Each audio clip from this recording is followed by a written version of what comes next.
Welcome to another episode of Dr. Brook on the Block.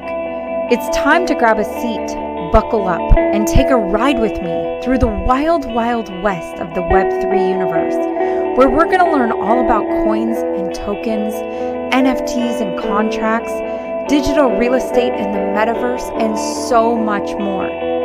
There's a lot to get through on the block, but I am here to pave the way and help you avoid those nasty pitfalls and rug pulls so you don't get hurt. I'm going to also introduce you to some interesting characters along the way. Are you ready? Your ride starts now. What's up? Dr. Brook here with another episode of Dr. Brook on the Block. And today we are going to talk about adoption. Not your traditional pet adoption or kid adoption or those kind of adoptions, but we're going to talk about the worldwide adoption of cryptocurrency as we sit here ending the second quarter of 2022. And I'm going to be showing you some data points from the earlier month of the quarter in April and where we were at. And this is just to provide some perspective based on the conversation I had with Simon. If you haven't caught that episode yet, episode 14 of the Dr. Brook on the Block podcast show. And I really want to kind of go into this and dive deep into this a little bit more because Simon, if you heard his story, got involved in cryptocurrency back in 2017. Now, he's been around the block for the past 5 years and has seen quite a bit of things happening with crypto winters, with bull markets, and now in the bear market, potentially recession state that we're currently in the financial markets. So with that being said, I will do a little bit of screen sharing. If you're watching this on YouTube, you will see that. If you're listening to this on podcast platforms, you will get to hear me speak about it. So you're not missing out by not seeing anything, but the YouTube viewers will be able to watch that. So first off, before I do that, I want to talk about where we were at the end of 2021. So 2021, they talked about a lot of institutional investors started to roll into the crypto space. So before that, it was just you and I, quote unquote, the little dogs that were investing in this space. In 2021, a lot of institutional investors started coming in with big money and started investing in different projects. Of course, Bitcoin and Ethereum being major players in ones that they had in their holdings. I know other institutional investors have traded some altcoins, but there hasn't been a lot of mass adoption yet.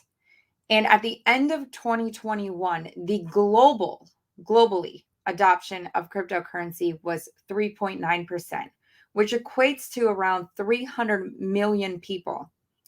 Now, with a global population of 7 billion people, you can understand that 300 million is nearly a drop in the bucket in terms of mass adoption.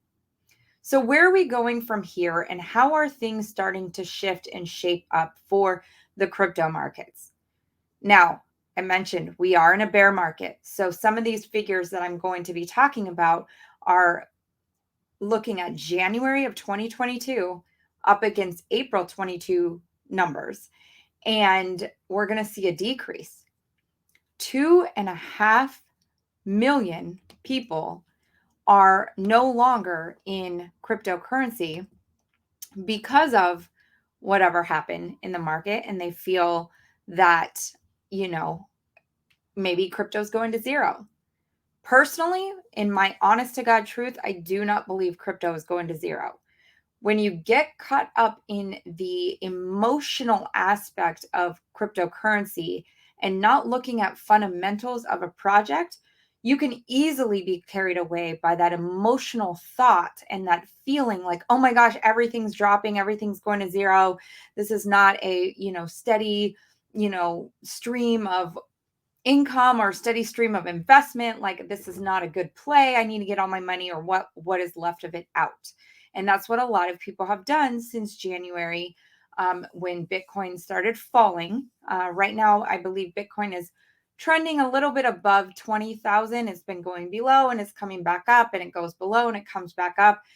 I do not believe we have hit the bottom yet as of time of recording, which is 5 days into before July. And so we see that ownership in crypto is down by 2.5 million people. So in the United States, out of the 27 countries that are currently having people eligible, quote unquote, to trade cryptocurrencies, the United States is number 19. We don't have a very big amount of people in this space currently, which is either could be looked at as a con or it could be looked at as a pro. The fact that maybe, okay, so if I said 300 million were in 2021 and we've lost 2.5 million, so we're down to what, 298 or 297,000.5 million people are trading cryptocurrencies worldwide. The United States ranks 19th in all of those holders. So I'm not even going to pretend to do the math right now. I can't do the math in my head. Do not want to take the time away from the recording and the video to do that. But imagine if we're ranked 19th, how many people actually are involved in the United States? Very low. So in my opinion, this creates a lot of opportunity for people to get in at really great prices and be able to create some life-changing wealth. Again, going back to Simon's episode, episode number 14, create some life-changing wealth if you play your cards right. I recently heard someone talk on I believe it was a YouTube show, and they were saying, when there's a Black Friday sale and any type of realtors or retailers, it is the only time people are running into the stores to like grab a discount. Oh my God, I got this shirt for $10, regularly priced for $50. People are trampling on each other trying to get the best deal during those Black Friday sales. Except when financial assets and financial investments are going down, but the company that is behind them or the infrastructure, the fundamental that is behind that company and the value of that drops because people have a lot of fear, uncertainty, and doubt around the whole project in and of itself or what the entire markets are doing. And so they run in fear. They run away from those sales. They run away from all of it instead of running into the sale and accumulating and working on getting more. And hey, heck, something that I'm learning is trading, which before I did a lot of hodling, and I have my hodl investments that I'm hanging on to for the next bull run, and I'll start to pull profits out of that. But I've started to trade and started to learn things about how to look at market conditions going up and down. And I'm not going to tell you right here on this show that I am, the greatest trader in the world.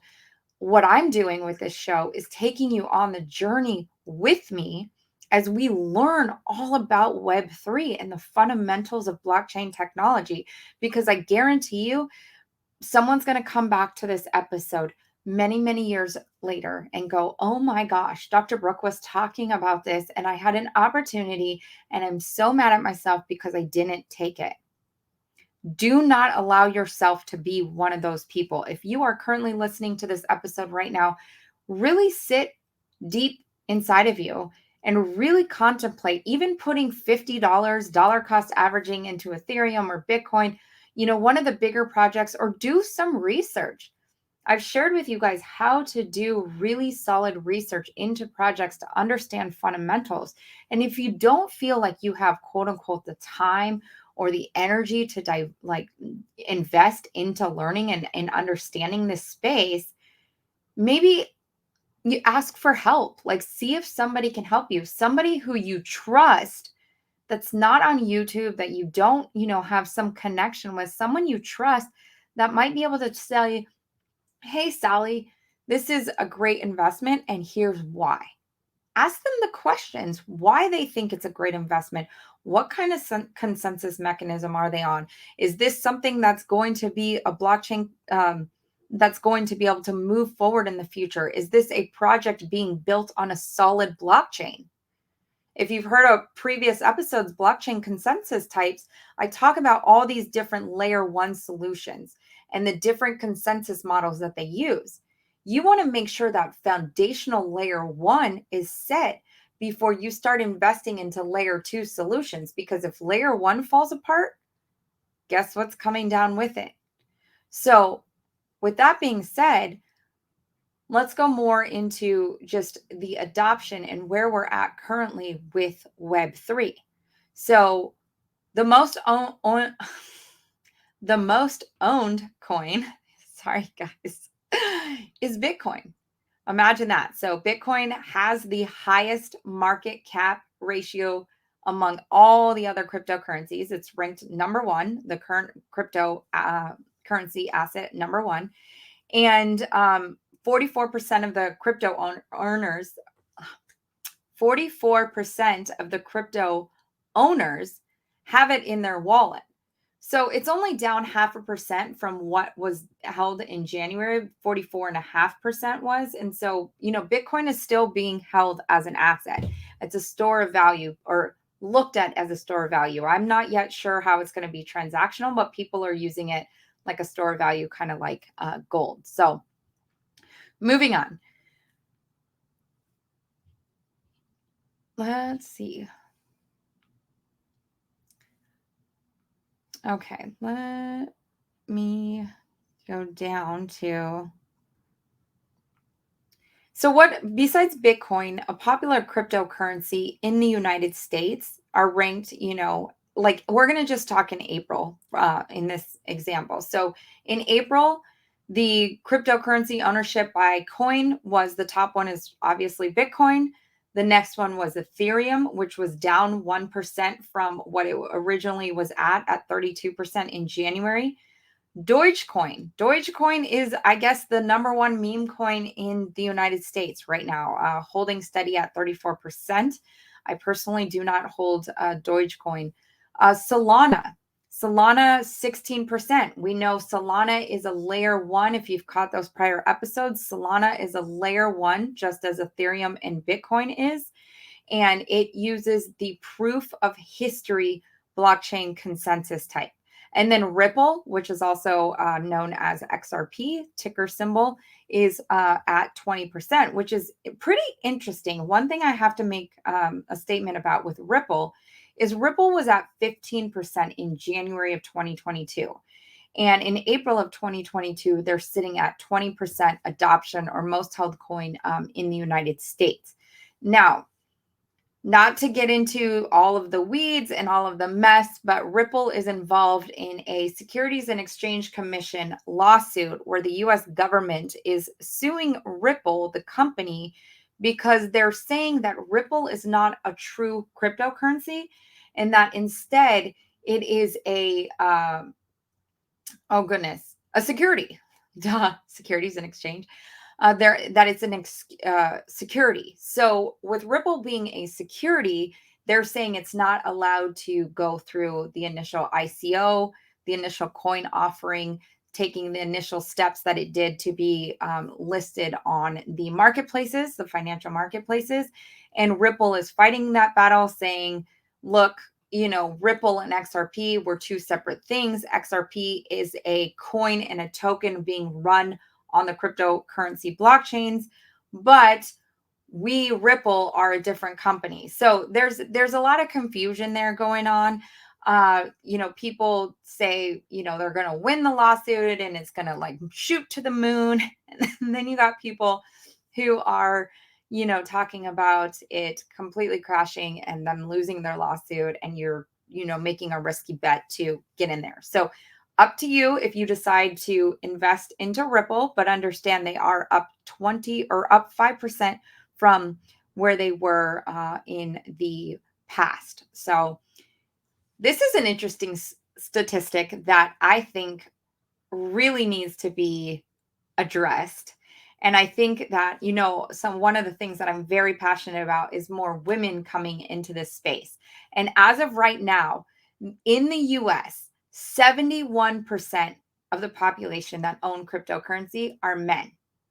29% of us, ladies, 29% of us own cryptocurrency. 2.5 times more than us are the men. Now, I have no issue with our male counterparts, and I have no issue with them investing. What I have issues with is us ladies missing the boat on the greatest transfer of wealth to ever exist in our history of us being alive. And if you're sitting here and you're listening to this or you're watching me right now, I am very passionate about this because, ladies, this is an opportunity for us to create some really life changing wealth if we play our cards correctly and understand that this is not just a big boys club or an old boys club, for them to like get wealthy and them do their thing. Because, yes, they have the same opportunities. But the problem here and in the disparity in these numbers, I feel, is really because women aren't really willing to take risk in the same way that males are. We really aren't willing to take the same risk that our male buddies are. Let that sink in a little bit. I heard a woman, and I wish I had gotten her name.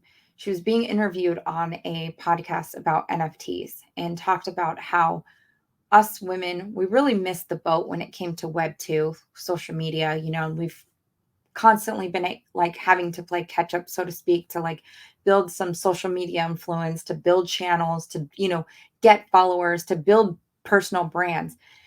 And our male counterparts, they just dove right in and they started creating, and they weren't afraid of what they look like on video, or if they had a pimple on their face, or if they just did it. And they gardened they did it, and they got the attention, and they continue to build it, and they continue to do their stuff. And I feel like here we are now at the precipice of these life-changing moments that are going to be happening over the course of the next few years. Things are going to be pretty down probably for at least 12 to 18 months. That's my speculation. That's what I feel. We know gas prices are really high. We know inflation is a problem. We know there's wars in Ukraine and all sorts of things going on globally that are having an effect. But I feel like once those gates get lifted and once all those things happen, this is when it is so important to have those seeds sown already so that you will be able to harvest during those times. Because what you do with this time right now makes a big difference. We are utilizing, time is going by. Every second you're listening to the show, every second you're living and doing your life, time is evaporating. It's going away. You get these non-refundable minutes like Bobby Castro likes to talk about.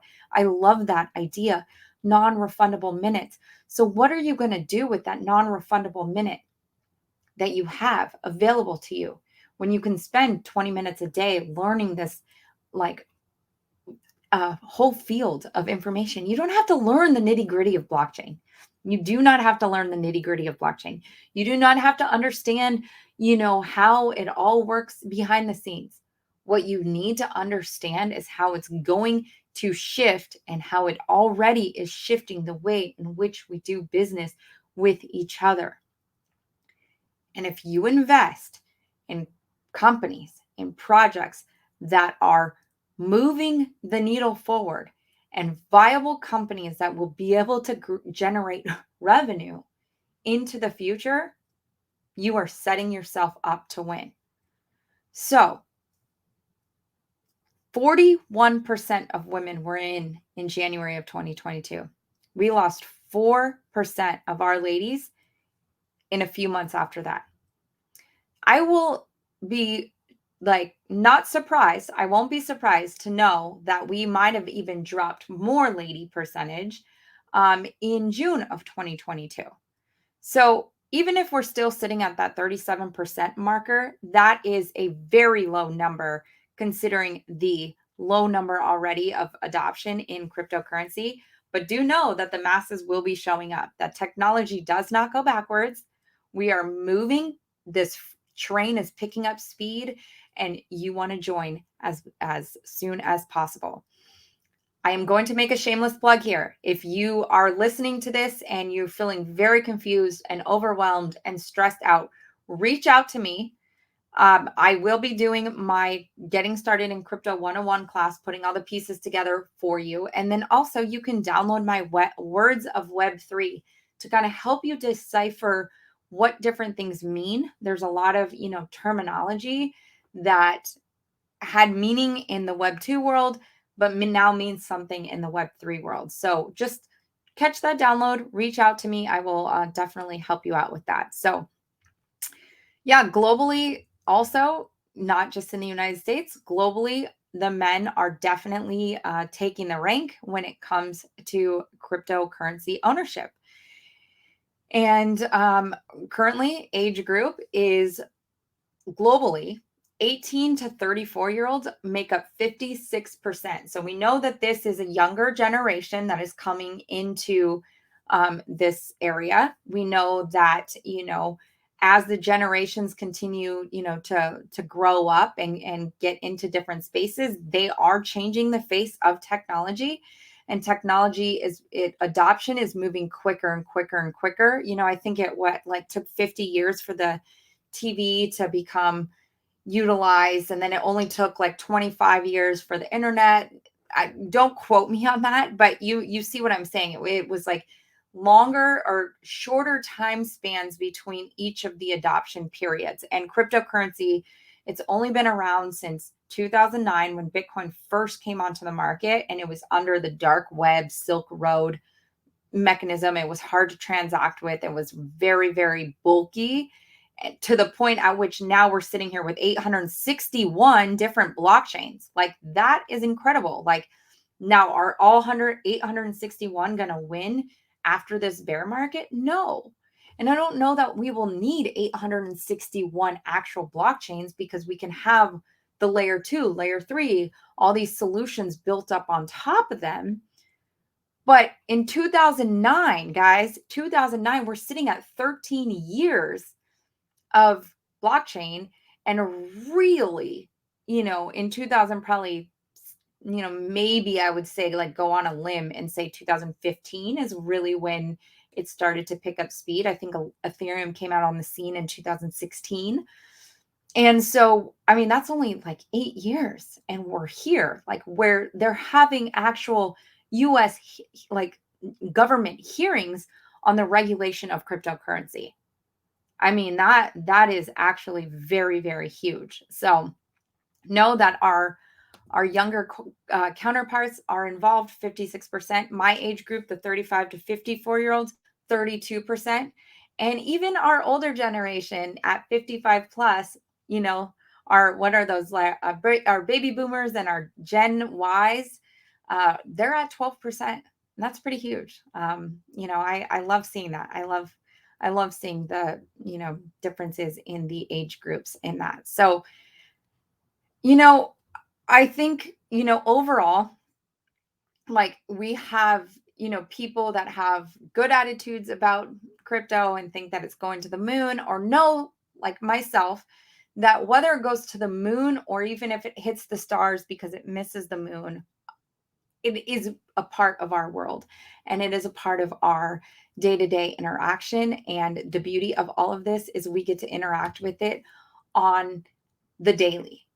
And because it's the wild, wild west right now, it can be very scary, and it can be, very feeling like you're kind of walking on eggshells. Like, I don't know which move to make. Am I going to fall off a cliff? If I do, I got my eyes closed. But I think it's so important that you really invest a lot of time and energy into understanding this and really getting involved, so you get set up over these next 12 to 18 months to really create some massive income that you can then take and start investing into other things, like having real estate properties. And hey, if you want to invest in real estate, also in cryptocurrency, I mean, this is a great time for people who have a lot of, like, maybe cash reserves or the ability to get cash to be able to invest into different things, because truth is, guys, this is the market that we're living in right now. And the time that you spend learning and growing and building is going to really pay off for you. Mark my words, this video will probably be on a B-roll many years down the line of me saying that to you today. So do not fall behind. Do not get left behind. I am right here with you. We are taking this ride together. You are, one and part of me and part of the community. And I thank you so much for being here. If you have not already subscribed to my YouTube channel, please do so now. And if you haven't left a review on the podcast or subscribed to the podcast, also please do so now. It would mean so much to me. We need to get more people involved, especially our ladies, especially our women, because 37% is a really sad number.